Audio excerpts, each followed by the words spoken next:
So let's begin with a little meditation first of all. Rinpoche mentioned last time, in terms of the object of meditation, one of the best objects to take was the visualization of Buddha himself, Shakyamuni Buddha. Do you remember? Do you remember where he said to visualize? Do you remember? So maybe the translation wasn't as it came quickly. You should visualize at the level of your brow. Generally, there are three places you can visualize the Guru or the Buddha. At the level of your brow, one body length in front. So if you were to make one prostration, imagine, so it's, in my case, it'd be about where the camera is. Okay? About the size of your thumb, if you can. It didn't specify exactly. Sometimes as big as your hand, as thumb. Not life size. You should try to visualize as small as possible when you can, because that will focus the mind more.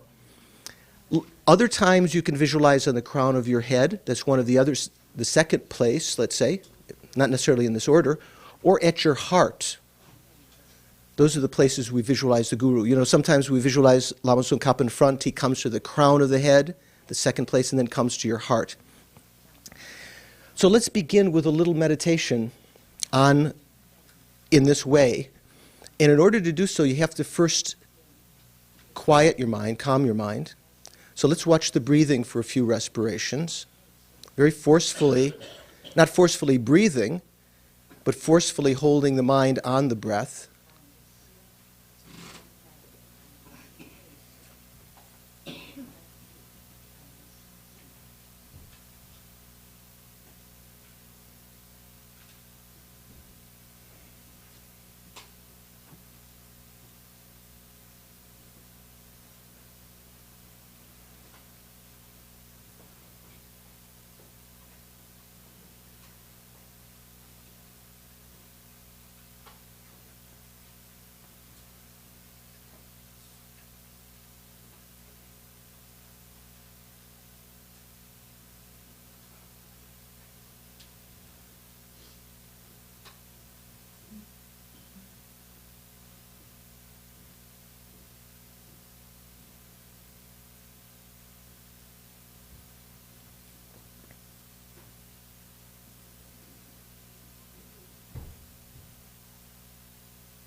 Then within the clarity of your mind somewhat cleared, visualize in the space in front of you about one body length in front at the level of your brow, Guru Shakyamuni Buddha, seated on a lion-supported throne as you see in the Tankas, 4 snow lions or 8 snow lions at the corners. They're both visualizations possible.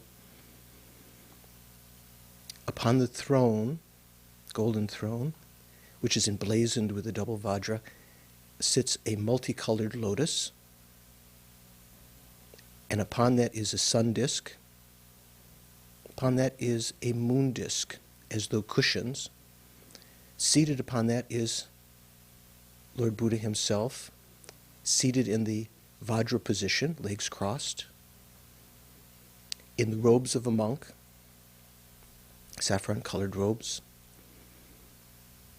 His right hand is over his right knee in the mudra called the earth-touching mudra. His left hand is at his navel, holding a begging bowl of nectar, overcoming the maras. His body is transparent. His right arm is exposed as the upper robe covers his left shoulder. His fingernails and toenails are copper-colored. Both the palms of his hands and the soles of his feet are emblazoned with a Dharma chakra, the wheel of Dharma, one of the 32 major marks of the Buddha. His face is very compassionate, looking upon us as though alive and looking upon us with compassion. Lips ruby red, large ears with large earlobes, long earlobes. between the brow, the eyebrows, is a curl of white hair, and his top hair, bluish black, very dark black, is all curled individually, clockwise, in little tufts. His body is not made of flesh and blood, but an emanation of his holy mind. So it's as though an emanation of light. So the first way to begin to meditate was to overcome the fault of laziness, which we'll talk about in the class, but then the fault of forgetting the instruction. The instruction was just given, how to visualize the Buddha. So recall that now. A lion supported throne. So as you do so, try to revivify the visualization. Golden throne with double vajra, multicolored lotus upon it, sun and moon cushions, Buddha Shakyamuni seated cross-legged with his right hand in the earth-touching mudra over his right knee, his left hand at the level of his navel holding a begging bowl full of nectar, his right shoulder exposed, his body transparent, golden hue, golden colored body, beautiful face, compassionate eyes, ruby red lips, hair curl, white hair curl between the brows, long earlobes, the black hair on the crown of his head, all in tufts, clockwise, circling clockwise.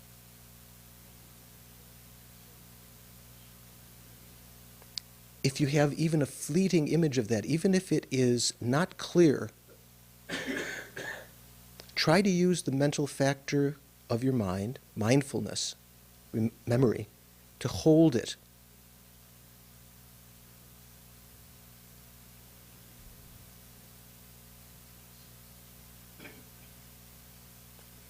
If it disappears, that is an example of, and you're not able to revivify it immediately, that's an example of the second fault, forgetting the instruction. So try to remember and scan like that as though in analytical meditation. Lions, throne, lotus, sun, moon, Buddha, cross-legged, monk, the robes, saffron-colored robes of a monk, right shoulder exposed, earth-touching mudra, hand holding the begging bowl at the navel, ruby red lips, long earlobes, compassionate eyes, curl between the brows, black hair in tufts on the crown of his head, and on the very top of his head, one of the signs of the Buddha, the Ushnisha, the crown protuberance.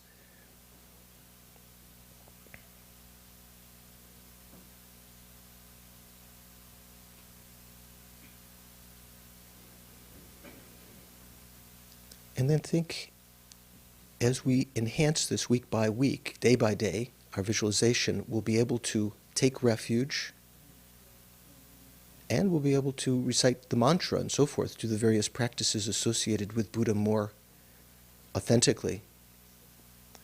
So with this visualization, imagine light radiates from Buddha's heart as we recite his mantra 3 times to begin the class.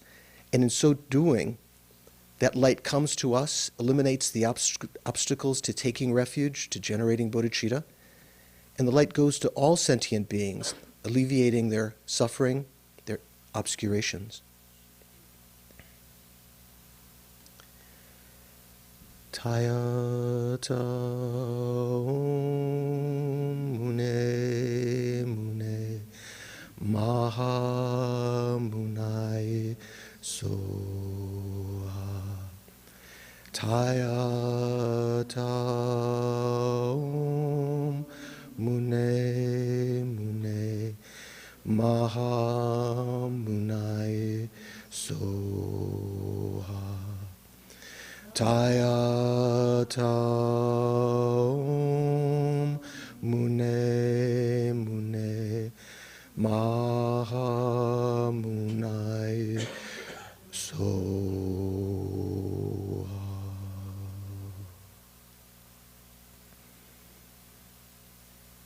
So bathe in that light for a moment. Imagine it imbuing all sentient beings with protection.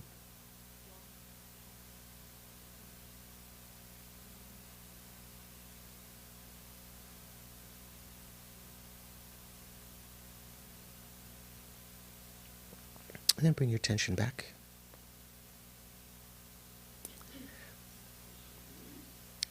So, if you have some questions, maybe we can intersperse them with a quick review of what happened last time. Yeah. I was wondering, in the text, would you guide me to which page? Well, I don't have that text, so I can't tell you that text. But in the section on tranquil abiding, so it will be near in that text, which has all three volumes in it, all three sections. It's the section, you should look in the index under how to develop tranquil abiding. So it's in the section on the Mahayana, the great being.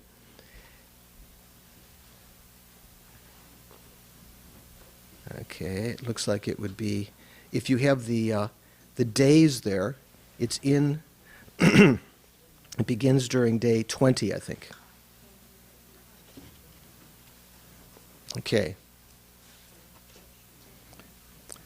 How to develop quiescence, as it says in this book, or calm abiding. So these are the instructions that Rinpoche is teaching us that are in the Lam Rim in general, not just in Pabonka Rinpoche's Lam Rim, but in Lama Tsongkhapa's Lam Rim. It's the teachings that are given especially by Maitreya, Buddha, future Buddha, and by Kamalashila, the great saint who came to Tibet, who wrote a text called The Stages of Meditation. Those are the texts that explain how to develop especially single point of concentration. So one of the first things that was mentioned was the outline.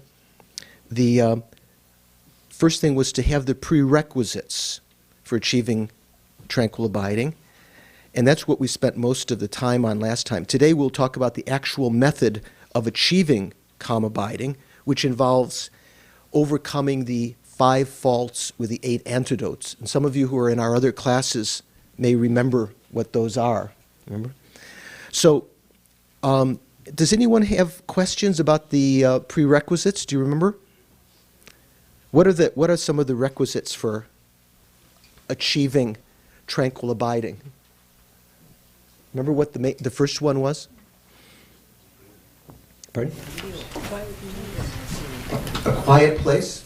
So it says a favorable place, and that was one of the main things that was involved in what a favorable place is, that it was quiet. One of the students at the center had a long discussion the other day with me, saying he was confused because when you're meditating, now, say when we're meditating and a noise comes up, you're supposed to not get up and scold the person.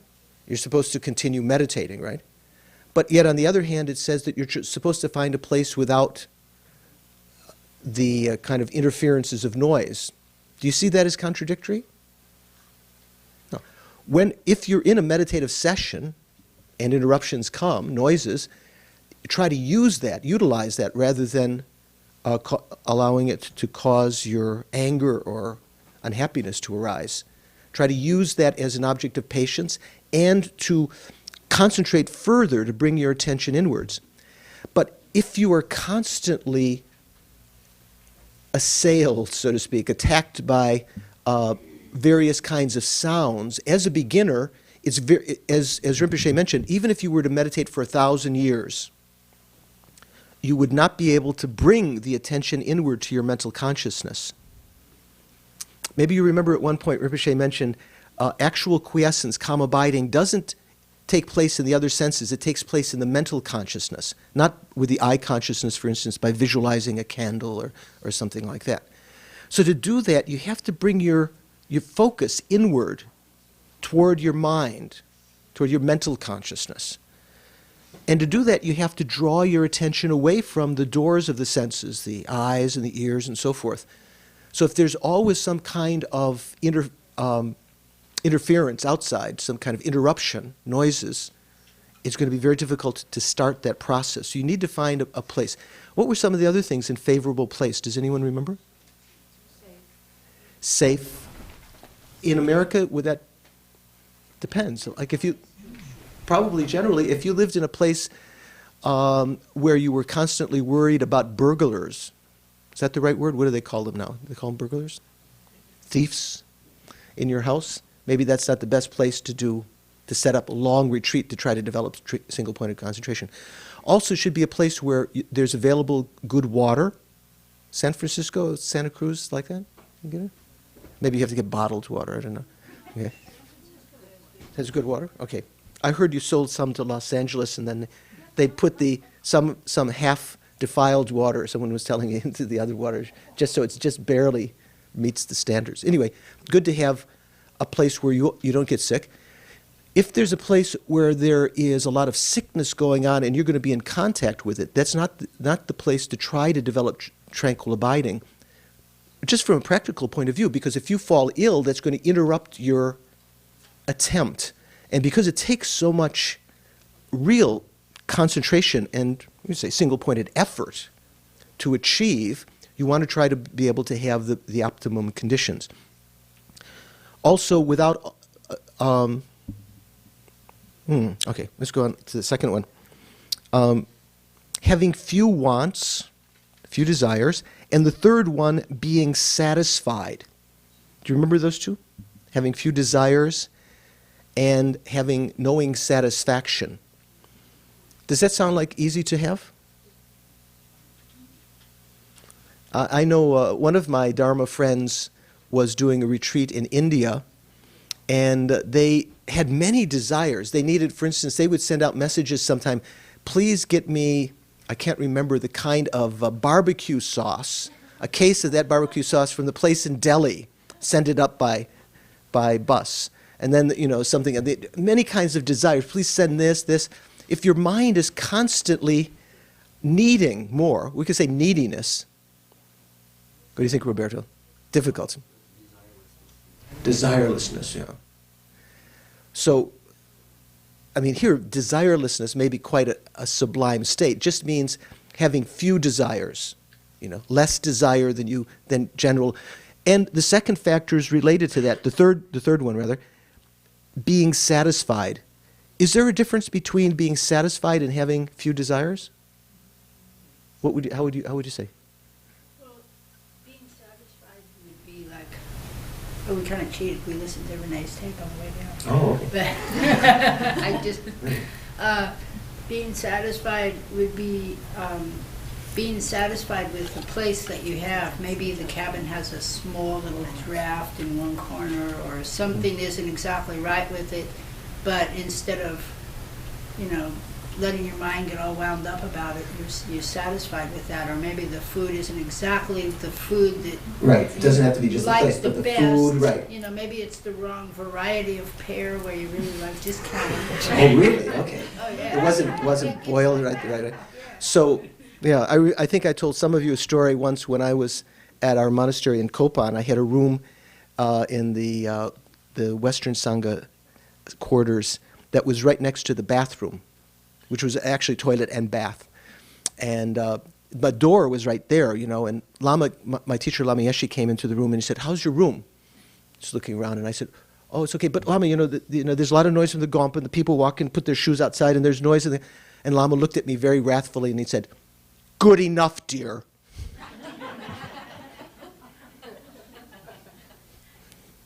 So to be satisfied with what one has, it doesn't mean that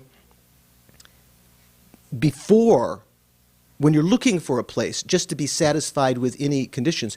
If you have the ability, if it's within your karma, so to speak, to find conditions that are comfortable and will not bother you later, obviously try to find that beforehand. But once you begin retreat, to be satisfied, make a decision. This is good enough. This will do. I could make do with this. I mean, look, Milarepa, he had a white cloth and he ate nettle soup in a clay bowl. Come on, excuse me. I can do with this. And to have few desires.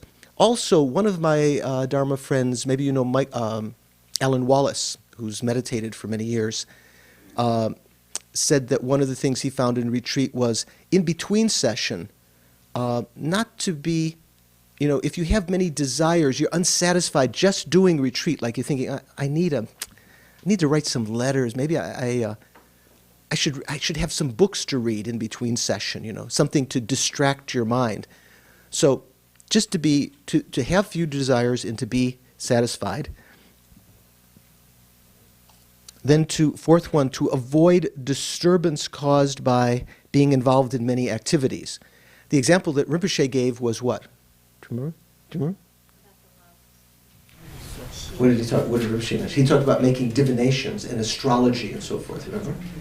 So what would it be today? It would be like George up in his room surfing the internet, something like that, or making DVDs or something like that. During retreat, there's time when the lamas have to make mohs and do cast horoscopes in some cases, although that's not the main activity of a monk at all. And also there's a need for us to do various other kinds of activities. But when you do retreat, you shouldn't be, one of the other things, disturbing activities, like reading new material that you haven't read before. So studying something completely new, unrelated to your meditation, not a good idea. Getting involved in writing, now during retreat I can catch up all my correspondence. I'll write to my sisters, my brothers. Not a good idea. Not to be involved in other kinds of activities. You might maybe even something grosser. I was going to say grocery. Shopping for others, or saying, acting as the janitor for the house or something like that. If you start involving yourself in other kinds of activities, you're not going to be able to focus your mind. It will disperse your prana, your chi. Is that how you pronounce it in Chinese? Chi, with sort of a second reverberation of the eye, or no? Chi, just one. Just chi. Okay. Then Rinpoche mentioned having pure moral practice. What does that mean? Rinpoche didn't elaborate too much on that. In order to develop single-pointed concentration, you have to be able to be free of distracting thoughts. So one of the greatest prerequisites for that, one of the aids to that, is to be living in vows during your retreat.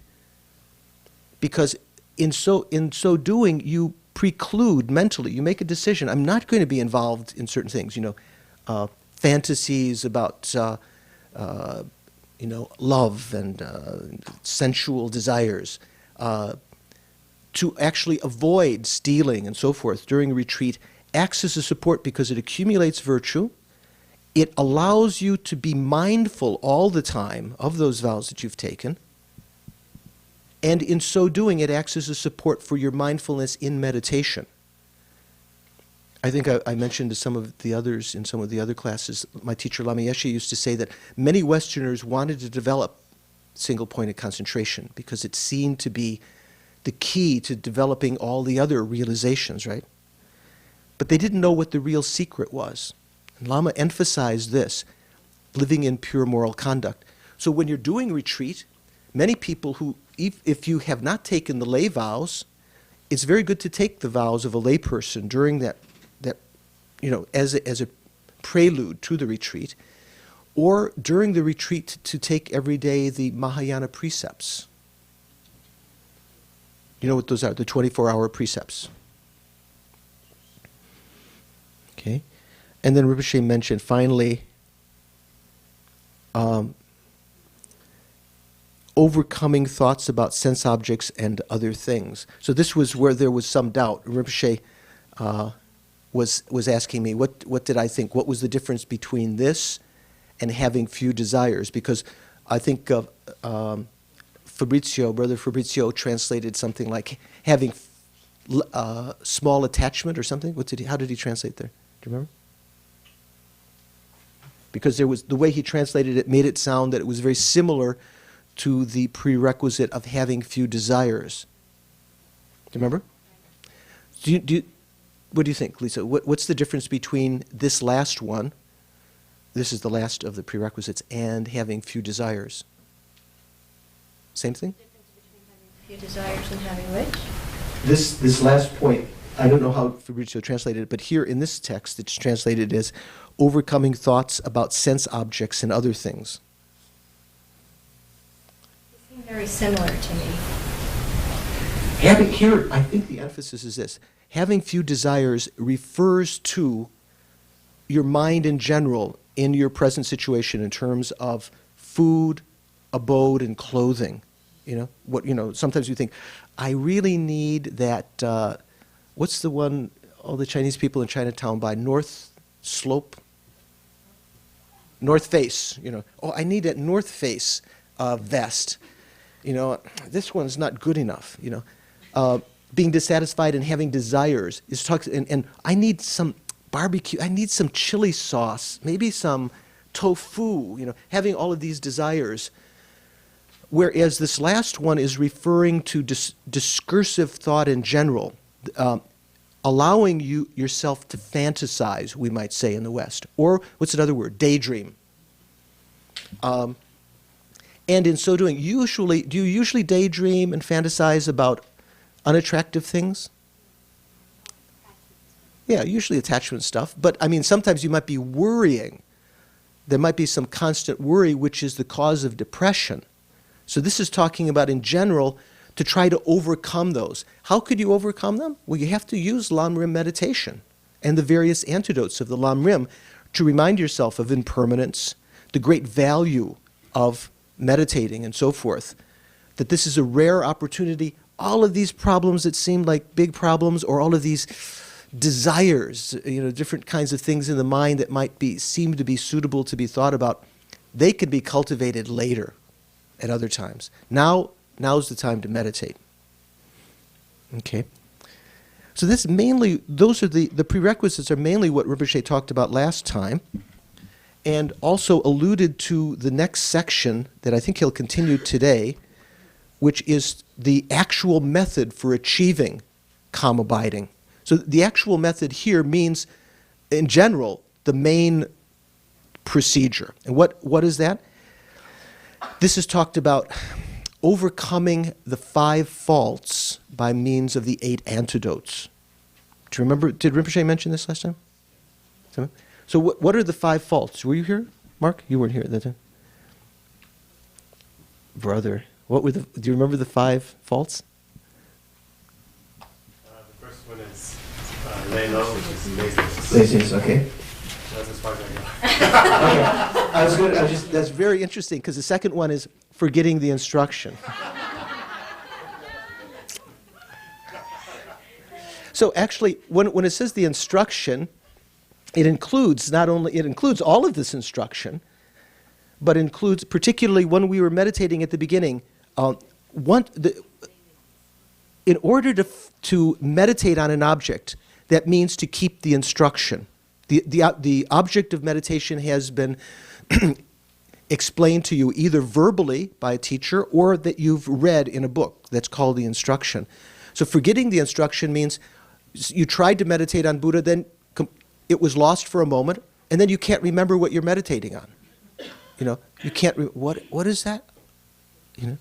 So in order to remember the instruction, you have to first find the object. And that comes about through the procedure that we were doing in meditation, analyzing, remembering again and again. First there's the lions holding with their arms the throne, golden throne. Upon it is a double vajra, not with your hands, I'm saying, your eyes aren't open, but you're visualizing this, analyzing.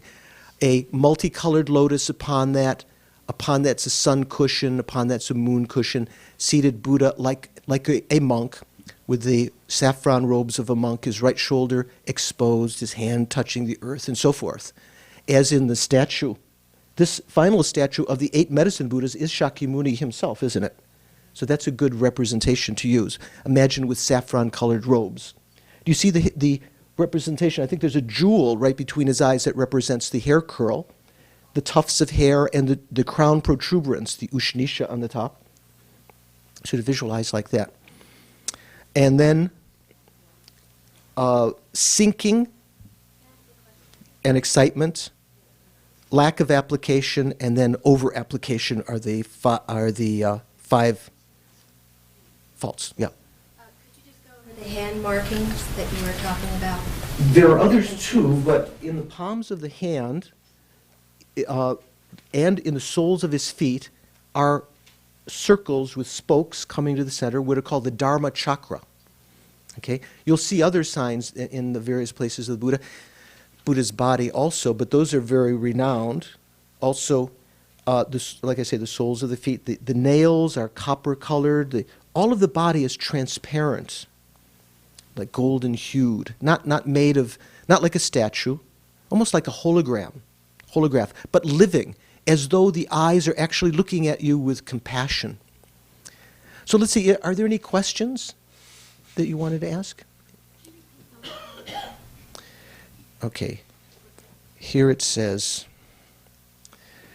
laziness, forgetting the instruction, sinking and excitement are counted as one, lack of application, and over-application. So Rinpoche will be finishing that up today.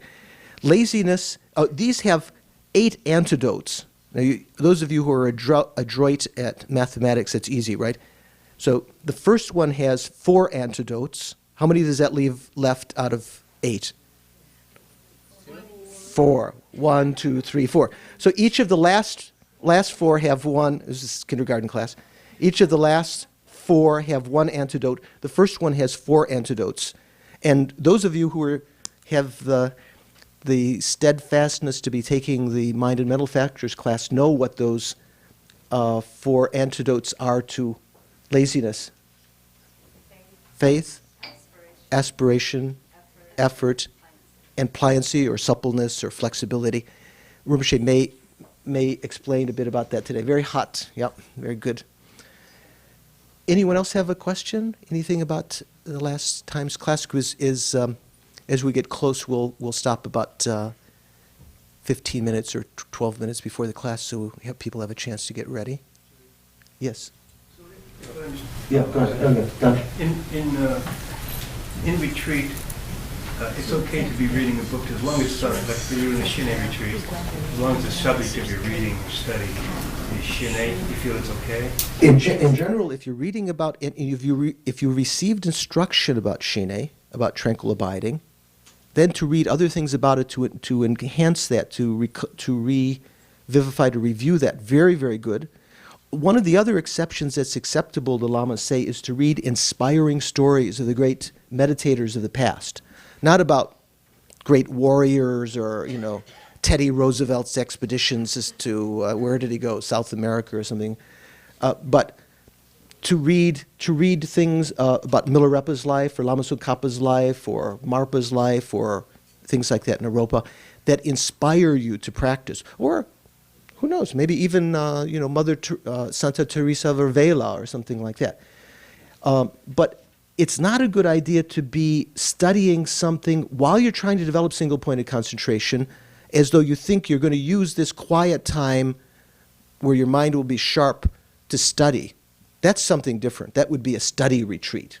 But you're not good. It's going to be very difficult to develop single-pointed concentration if your mind is intellectualizing again a lot, because the process in developing tranquil abiding is one in which, although you have to use a certain amount of analysis to find the object again and again at the beginning, then you just stabilize on it without discursive thought. It's still conceptual. Those of you who remember the terminology from other courses, it's still a conceptual mind at first. You're still dealing with a mental image within your mind. But you're not conceptualizing, you're not involved in analyzing it again and again, only to find the object. And in successive sessions to refine, to put in more detail. If you look at the tankas and so forth, and to read the descriptions of the Buddha, the other features of the Buddha's body, to add more detail later.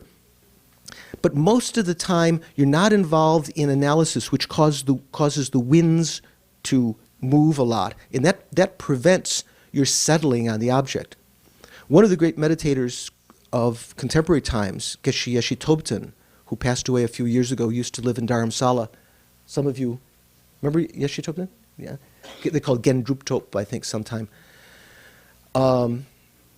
Geshe-la used to say to, when he would come down for the bi-monthly confession, which the Dalai Lama always said, very important for the meditators, even if they're doing meditation retreat, always to come to what they call sojong, Tibetan, the bi-monthly confession, to help to keep that prerequisite of pure morality. And when he would come down, sometimes the monks at the dialectic school would want to debate with him because he was a great scholar. And he said, no, it cannot debate at this time because engaging in discussion and debate, besides reading, is a big obstacle, is a big, what's the word I'm looking for, sort of hindrance to developing that calm abiding. Does that help, Don? Yeah. Earlier you said at the 3 position you can fix your focus point. One in front of you, one is on. There are many points in general. This is talking about where to visualize the guru, I said. So this is, like for instance, if you're visualizing yourself as a deity, sometimes in some traditions they say to visualize the third eye or some chakra. That's something different. But where to visualize the guru, there are 3 main points out of reverence. In this case, Guru Shakyamuni. In the place in front, about 1 body length. So this, you might say, why there? Why not a little bit closer, about here, so it feels more comfortable, bigger, just sitting in front of me, Because in so doing, it helps to, there's something to do with the winds and focusing on something very small as possible, luminous, very bright, helps to concentrate the mind better. The other place to visualize the guru is on the crown of one's head, such as in the processes of different kinds of deity yoga, different kinds of guru yoga, the guru on the crown of the head. Milarepa used to say he always visualized Marpa, his guru, on the crown of his head, and that helped him to develop shame and embarrassment. Which one? Shame or embarrassment? Which are the mental factors? Embarrassment that takes others as a reason for avoiding non-virtuous actions. And then at the heart, as though unified with one's mind, at the heart chakra, not at the beating heart. So that's, Geshe didn't mention that. Ribur Rinpoche didn't mention that now, but that's just another point that's mentioned in terms of the points to be, places to visualize the guru. So you can choose any one. You don't have to fix. Like you choose one, you have to stay with that one. In fact, it's very important to, if you're going to do a long retreat, say even if it's only a week or a month or 3 months, you should try to just stay with one object, not try to say, well, I think I'll do a week of Shakyamuni and then I'll do Tara for 4 days. Then I'll do Manjushri. I better do Manjushri for 7. Better to stay with one visualization the whole time, or just meditate on love, or just meditate on repulsiveness, or just meditate on one of the other objects that can be used, emptiness or renunciation or whatever. Sister Eileen had a question. I think you answered it really. Instead of using Shakyamuni Buddha, one could use one's regular Yidam. You could use your regular Yidam if you wanted to? In the process of developing using that object, is it appropriate to study on that particular meditation practice? I suppose if you're doing a tantric sadhana, there's something different. Then but here, this is all talking about from the point of view, mainly from the point of view of sutra. So it's not mentioning visualizing oneself as a deity.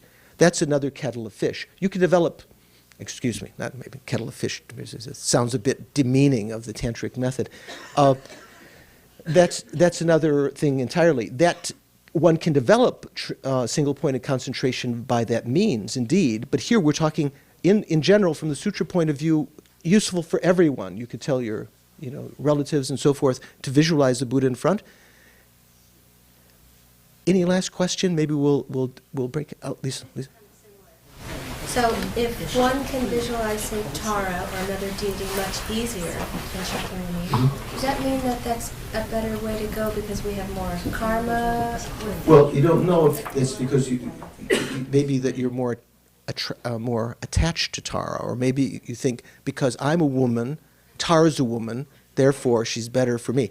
Many of the great men visualized Tara, Atisha and so forth, and many of the great female practitioners had Chenrezi, male aspect. So, yeah, it doesn't matter. You could, but in general, it can be any aspect of Buddha, but very, very powerful to use Shakyamuni, because whenever we take refuge, whenever we take the Bodhisattva vows, generally we take them visualizing Shakyamuni Buddha, the founder, the teacher of all of the teachings, who actually taught all of the tantras also. Sometimes we ignore that. We think, oh, well, Shakyamuni is sort of just ordinary. I want something more, esoteric or cutting edge or something like that. He was recommending Shakyamuni. He was saying Shakyamuni is a good choice. Yes. So let's break here. Rinpoche will be coming probably momentarily. Let's do a very short meditation again to dedicate the merits.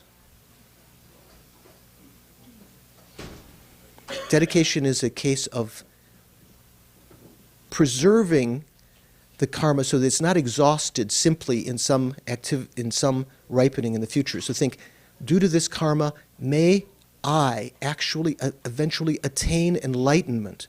Due to this karma, may it become a contributing cause to my achieving enlightenment, a state totally blissful, totally able to help others, alleviate all of their suffering, bring joy to them, lead them to enlightenment as a result of this karma, so that I can benefit each and every sentient being.